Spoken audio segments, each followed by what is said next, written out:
ભાવનગર જિલ્લામાં કમોસમી વરસાદે ખેડૂતો પર વિપત્તિજનક પગલાં વધાર્યા છે કે જેમાં સિહોર તાલુકાના ખેતરોમાં ઊભા મગફળી, કપાસ સહિતના પાકોને મોટું નુકસાન થયું છે, જેનાથી ખેડૂતો આર્થિક મુશ્કેલીમાં મુકાયા છે। વરસાદે પાકોને મગફળી અને કપાસને 100% નુકસાન પહોંચાડ્યું છે, પરંતુ સરકારી સર્વે પર ખેડૂતોનો વિશ્વાસ ઉદ્ગાર્યો છે। સ્થાનિક ખેડૂતોએ કહ્યું કે સર્વેનું નાટક ન થાય, 100% નુકસાનમાં સીધી સહાય ચૂકવવી જોઈએ। મંત્રીઓ માત્ર ફોટા પડાવવા માટે આવે છે, વળતર આપવા નહીં। આ વિરોધમાં ખેડૂતોએ હવન કરી ભગવાનને પ્રાર્થના કરી કે સરકારની સદબુદ્ધિ આપો। સિહોર તાલુકાના ખેતરોમાં વરસાદે પાણી ભરાવી દીધું છે, જેનાથી મગફળીના બણગા વહી જઈ ગયા અને કપાસના છોડ તૂટી પડ્યા। જિલ્લામાં હજારો હેક્ટર જમીન પર થયેલા નુકસાનથી ખેડૂતોની આવક પર કટોકટી આવી છે। કિસાન ક્રાંતિ ટ્રસ્ટના પ્રમુખ ઘનશ્યામ મોરીએ કહ્યું કે કમોસમી વરસાદે ખેડૂતોને બરબાદ કરી દીધા।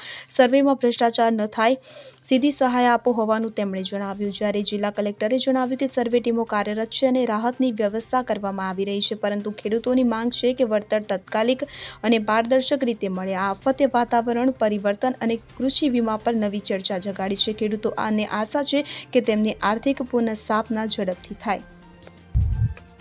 ઘનશ્યામભાઈ મોરી, કિસાન ક્રાંતિ ટ્રસ્ટ। હાલના સમયની અંદર જે આ વરસાદની એલી થઈ છે 8 દિવસ થાય, એની અંદર ખેડૂતોનો પાયમાલ થયો છે। કપાસ, મગફળી, સરગવો, ઘાસચારો ખૂબ મોટું નુકસાન થયું છે, 100% નુકસાન થયું છે।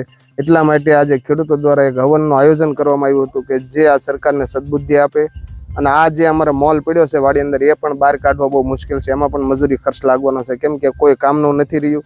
એટલે સરકાર આ જે સર્વેના નાટક છે બંધ કરવા જોઈએ। 10 થી 12 ઇંચ વરસાદ પડ્યો હોય તો હવે સર્વે શાનો 100% નુકસાન છે, સરકાર પણ જાણે છે। તો સર્વે વિના ખેડૂતને ખાતા દીઠ સહાય ચૂકવવામાં આવે, આવી અમારી માંગણી ખેડૂતોની। Bureau report CN24 news.